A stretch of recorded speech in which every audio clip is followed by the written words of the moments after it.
Today we're going to talk about America, a country that decided to have more guns than people and thought, what could go wrong? A problem as existential as this. 59 now dead. It's the second worst school shooting in its history. 3 people were killed and at least a dozen others. More than 500 injured. Just how close Donald Trump came to death. There are just a few months left for the US elections. US elections are one of the biggest elections in the world, and they're obviously free and fair. No controversies at all, which is why America loves lecturing other countries on their democracies. My goodness, I feel like elections in Bengal are conducted in a better manner than this. Well, at least they have good contenders for the presidential race. No. They don't? No. They don't. It's a battle of the veterans. If both the veterans were actually alive when Thomas Edison invented the light bulb. In one corner, we have Joe Biden. And now I want to hand it over to the President of Ukraine, ladies and gentlemen, President Putin. Look, I wouldn't have picked Vice President Trump to be Vice President. And in the other corner, we have Trump, who is not just in better physical health than Biden, but is literally dodging bullets like Neo from the Matrix, who gets shot, gets up, and throws up probably the most epic fist bump of all time. So at a time when there is social unrest in America, the Black Lives Matter group has been fighting to be heard since 2013.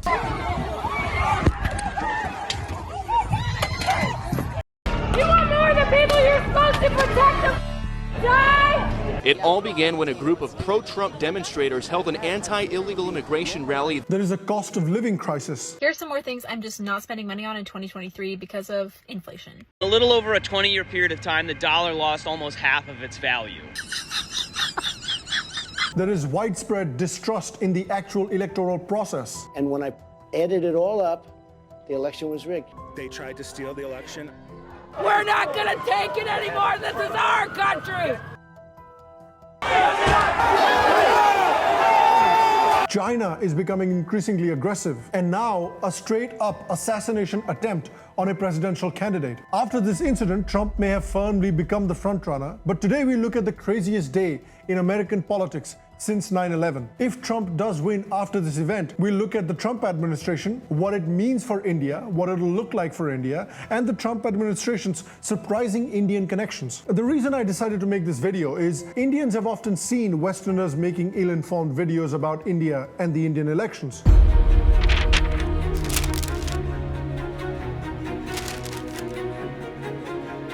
So it's about time an Indian returned the favor. Hello, and welcome to today's episode.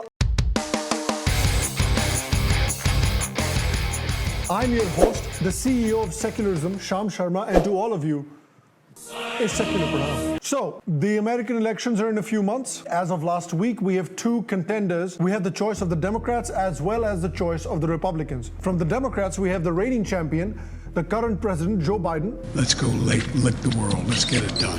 And now I want to hand it over to the President of Ukraine, ladies and gentlemen, President Putin.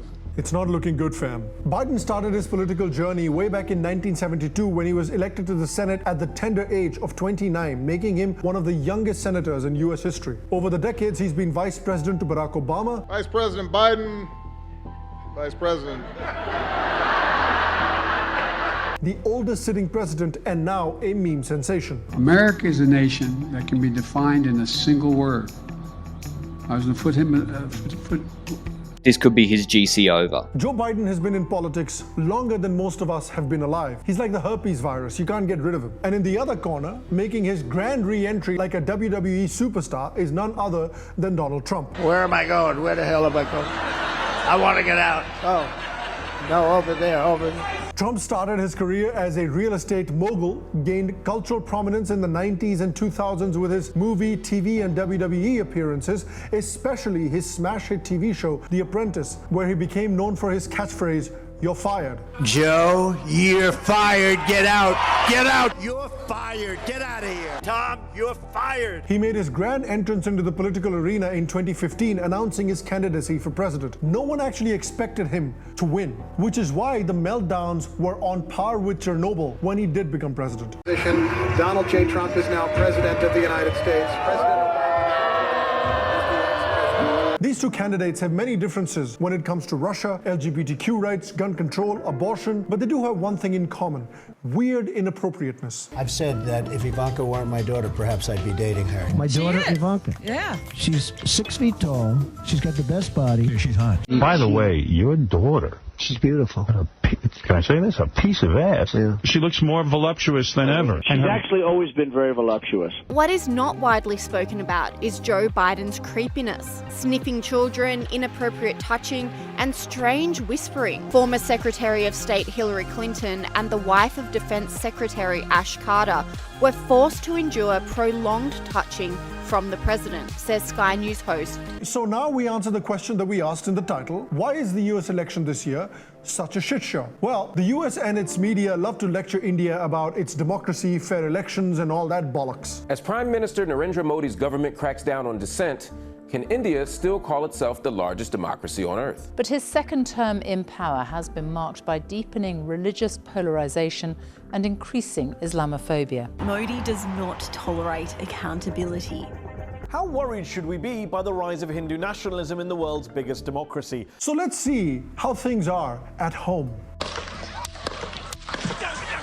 Trump could be seen reaching for his face and neck. Well, that's embarrassing. Donald Trump was recently shot at his rally in Butler, Pennsylvania by a 20-year-old lunatic. Sorry, loner and nice 20-year-old man, according to the American media. This incident isn't unprecedented in American history. In 1865, American President Abraham Lincoln was assassinated. President Garfield was assassinated in 1881, President McKinley in 1901, and Kennedy in 1963. Most recently, Ronald Reagan was shot in 1981, but he did survive, and unsurprisingly, his approval rating jumped from 60% to 68% afterwards. And the same could happen with Trump now. There was also a dramatic photo of a bloody Trump raising his fist with the American flag behind him that's going viral. People are comparing him to Theodore Roosevelt, who famously finished a speech after being shot in 1912. This image of Trump obviously is a sharp contrast to Joe Biden, who can't even read a single line of the teleprompter without short-circuiting. But in America,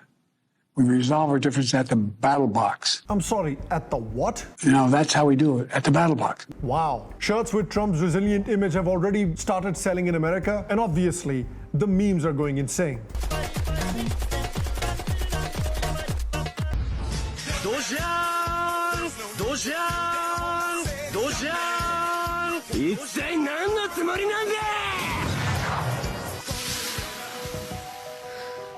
The funny thing is, memes have always been the best friends of Donald Trump in his political career. Even in 2016, memes such as Pepe the Frog became symbols of the Trump campaign and helped to energize and mobilize his base. There's already like 10 million memes about Trump dodging a bullet. Other politicians have also benefited from memes, like India's Narendra Modi. Memes can also be detrimental to people's political campaigns, like Hillary Clinton, who is basically a black hole of charisma and posted out-of-touch cringe like this. But I'm trying to figure out how we get them to have Pokemon go to the polls.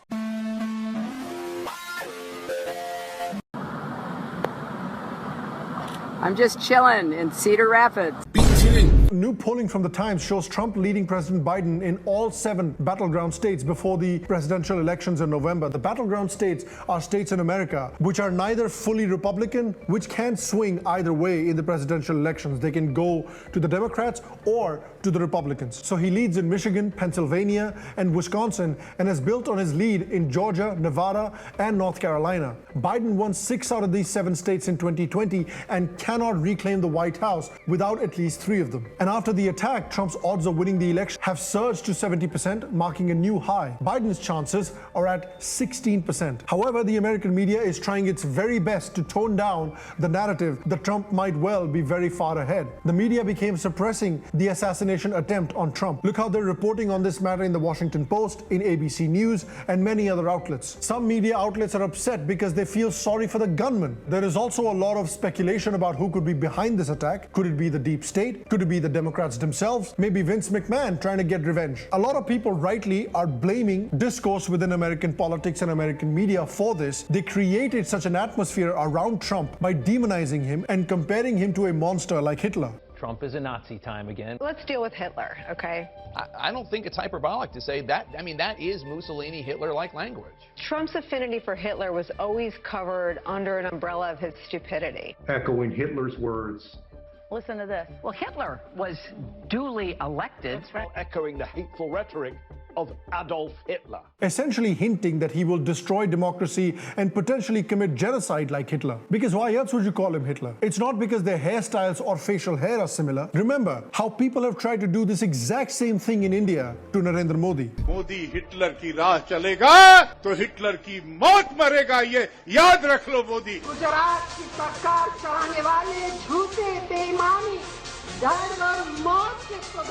नाला के कीड़ा है, नीच किस्म का वो डाकू है, दुर्योधन तस्कर नाला के कीड़ा है, वो नरेंद्र मोदी दरअसल औरंगजेब के आधुनिक अवतार है. As we have seen, this can have extremely dangerous consequences. Modi मर जा तू, मोदी मर जा तू, शिक्षा बेच के खा घर मोदी मर जा तू, मोदी को कैसे कुटेंगे?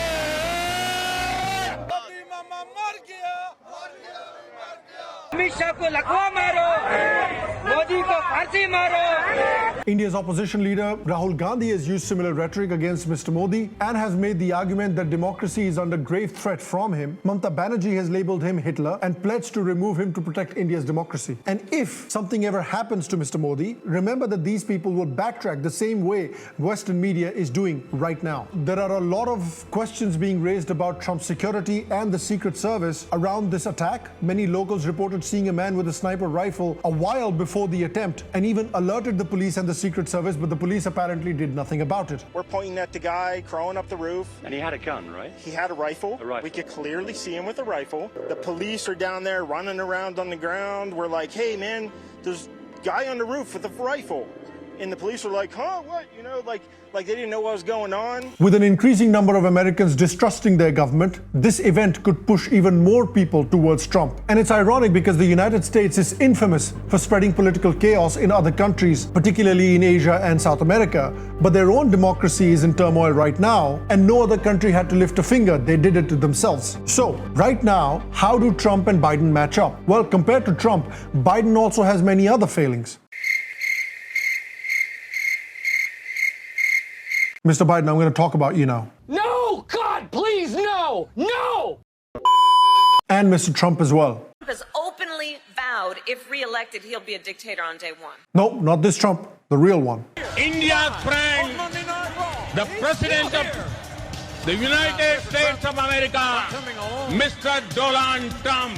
Biden's tenure has been marred by many controversies, particularly related to his family. His son, Hunter Biden, is a massive embarrassment to his family, much like the movie Bachchan Pandey is to Akshay Kumar. Hunter Biden, who apparently thought paying taxes was optional, Hunter Biden is facing 9 counts of tax crimes from 2016 to 2019. That's 3 felonies and 6 misdemeanors. The indictment claims that he evaded paying at least $5 million in taxes while indulging in a lavish lifestyle that included drugs, apparent underage escorts, and adult entertainment. On top of that, Hunter also has 3 gun charges hanging over his head.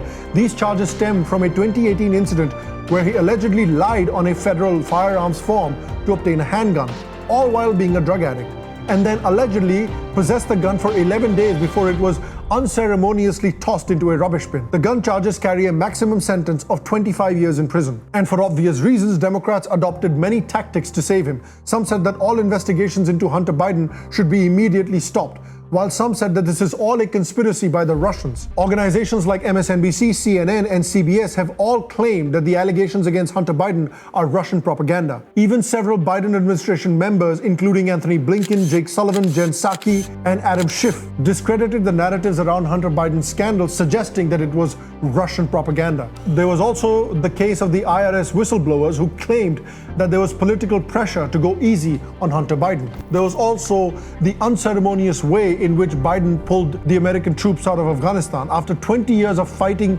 occupation of Afghanistan and spending more money than Jeff Bezos makes in a month, the US pulled out of Afghanistan, and by pull out, I mean that the Taliban ran them out naked and humiliated. The US spent an eye-watering $2.3 trillion on the war in Afghanistan. And of course, let's not forget about the true cost, the human toll. Over 2,400 American service members lost their lives in Afghanistan. More than 20,000 were wounded, many with life-altering injuries. But the Afghan civilians paid the highest price. According to the Costs of War project at Brown University, over 71,000 Afghan civilians have died as a direct result of the American war. Add in the indirect deaths from disease, displacement, and poverty exacerbated by the conflict, and the numbers climb even higher. So basically, the Americans are like the contractor that shows up to your house, promises that when he's done with it, it's gonna look like a villa in the Beverly Hills. Except he doesn't leave for 20 years, and when he does leave, the house doesn't look like a villa in the Beverly Hills. He made no positive changes to the house at all. But in the last 20 years, he went around and took a shit in every single room of the house, every single chair, every single cabinet. Yes, every single cabinet. How? He found a way, man. And guess what? After all of that, America abandoned the Afghan civilians only for Afghanistan to fall into the hands of the Taliban, leaving Afghanistan in the same state that it was when America invaded. What else works in Biden's favor? Not much, really. What about his running mate, Kamala Harris?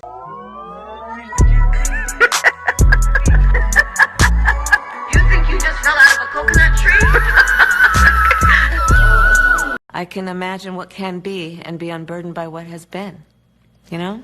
What can be unburdened by what has been. What can be unburdened by what has been. What can be unburdened by what has been.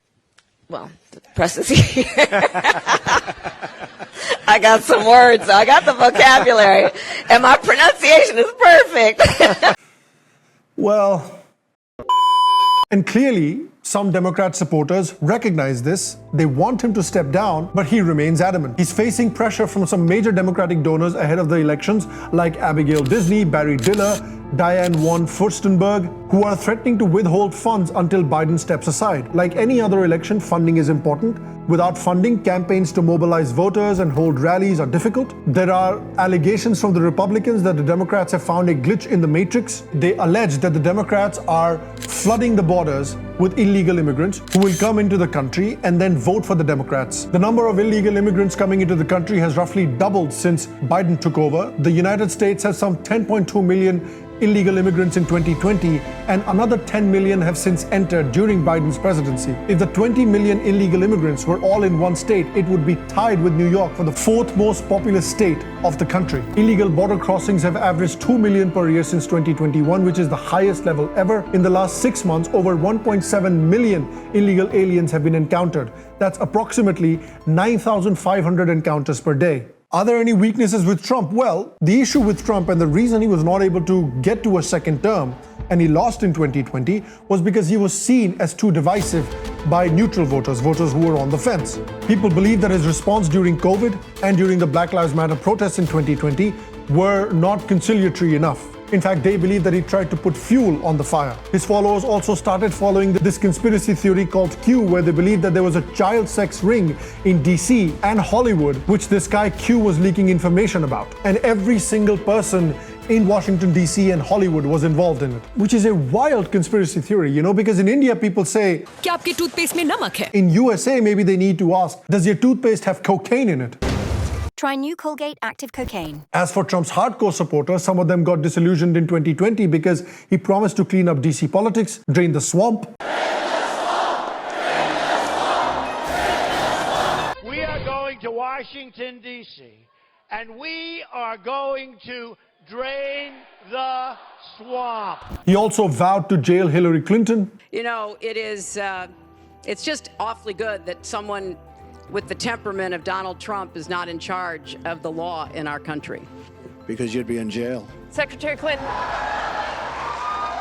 But none of that happened after he became president. He also said he would keep lobbyists away from power, but many lobbyists and former lobbyists were given positions in his administration, like Eugene Scalia, Pat Pizzella, David Bernhardt, Dan Coates. But honestly, after he survived the attack and his response to the attack, and how Biden's basically turning into the crypt keeper, the likelihood of his win has gone up quite a bit. So assuming he does win, What does that mean for India? I think there will be some positives and negatives as far as India is concerned. One of Trump's signature policies is a sweeping 10% tariff on all imports into America. His goal is to create a protective ring around the US economy. This is likely to be a concern for India, which exports goods and services worth $73 billion to the US. Trump 2.0 could see American pressure to open up India's economy. In 2019, Trump removed India from a special scheme that allowed duty-free export on some goods from India to America. This was done because Trump wasn't happy with India restricting access to its agri and dairy sectors. Not only economically, but from the perspective of tackling climate change, things could become tricky. India, along with a number of developing countries, has pushed richer countries to contribute money to combat climate change. This is especially because India is said to be one of the worst affected countries by global warming. However, Trump sees climate change as a ripoff. He is uninterested in climate change and providing developing countries funding to beat climate change and fund renewable technologies. Trump has also said that he is less interested in helping America's allies in Asia. This is important given China's growing military pressure in Asia. Trump 2.0 is likely also to see increased domestic tensions in America, as American society is quite divided right now, as is. It's possible that he might have a lot of domestic tensions to deal with when he does become president. But this is not to say that India-US relationship will fall apart under Trump 2.0. Trump could also take a softer policy on Russia, which will ease Western pressure on India for its ties with Moscow. Remember, India-US relations were actually quite good in Trump 1.0. Trump attended the Howdy Modi event in America, and Trump was also a special guest at a huge event in Gujarat, which was hosted by Prime Minister Modi. I don't think there will be a lot of major policy changes when it comes to India from the United States, because India currently is very important for the United States in countering China. How the relationship between the US and India will pan out will depend upon political stability in India. As long as India is politically stable, avoids unstable coalitions, and continues to grow economically, I don't think there should be any hurdles in the US-India relationship. Remember that India was the only democracy that has been able to conduct trade with Russia during the Russia-Ukraine war, even under Biden, as well as signing a long-term strategic partnership with Iran to develop the Chabahar port, despite the heavy Western sanctions on Iran. But what's really interesting, if Trump does become president, is the Indian connection to the potential Trump administration. One of the biggest supporters in Trump's campaign has been Indian-American Vivek Ramaswamy, who might get a prominent cabinet position if Trump does become president. Trump also recently announced his running mate, J.D. Vance, whose wife is an Indian Hindu, and they also have a son named Vivek. I am inevitable. Indian Americans make up just over 1% of the US population and are the second largest immigrant group after Mexican Americans. They are the highest earning ethnic group in the US with a median income of $100,000 in 2013. Indian Americans are prominent in technology, medicine, and business. Many hold leadership positions in top tech companies like Google and Microsoft. People like Sundar Pichai, Satya Nadella, Steve Sanghi, Nikesh Arora, Shantanu Narayan, Arvind Krishna, Anjali Sood, Sanjay Mehrotra, Revathi Advaiti, Anirudh Devgan, Shiva Shivaram, Raghu Raghuram, Anil Bhusri, and many others, and also Sham Sharma, the CEO of secularism. A significant numbers of doctors and healthcare professionals in the US are of Indian descent. Out of 987,000 doctors in the US, about 27% or 262,000 are immigrants. Indian doctors make up the largest group of these immigrants, with more Indian physicians working in the US than any other country. Indian Americans are also major donors to both political parties in the US. They contributed nearly $10 million to the Democratic ticket before the 2016 presidential election. For the 2020 election, their donations increased dramatically to over 11 million. They raised a record-breaking $3.3 million in one night for Joe Biden's campaign. Indian Americans donate even more than Hollywood celebrities. These contributions show the growing influence of Indian Americans in US politics. Indian Americans have also increasingly taken on significant roles in the US federal administration. In 2013, they held over 60 notable positions. In 2023, this number grew to more than 150. People like Vice President Kamala Harris, who suddenly remembered her Indian roots when donation calls to Silicon Valley needed to be made, also made history as the first woman of Indian origin to hold the office of vice president. As of now, the Indian American vote is strictly with the Democrats, but it can change. Reports show that there was a 19% decline in Indian American support to Biden compared to the previous campaign. The number of Indian Americans that voted for Trump also slightly increased.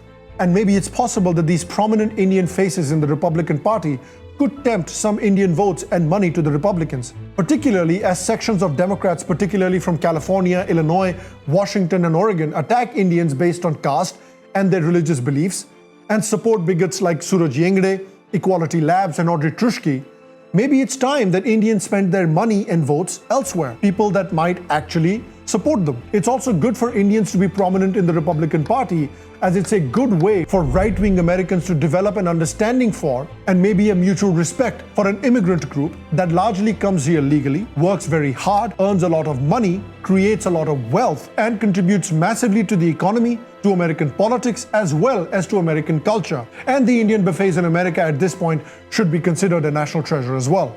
And so I want to ask you finally, what do you think is going to happen in the American elections? Who do you think is going to win? Do you think a Trump presidency or a Biden presidency is going to be better for India? Let me know your thoughts and comments in the comment section down below. Other than that, if you're enjoying these English explainer videos, let me know what video I should do next. Other than that, I will see you for the next one. Until then, stay happy, stay healthy. I will see you next time. And to all of you, a secular pranam.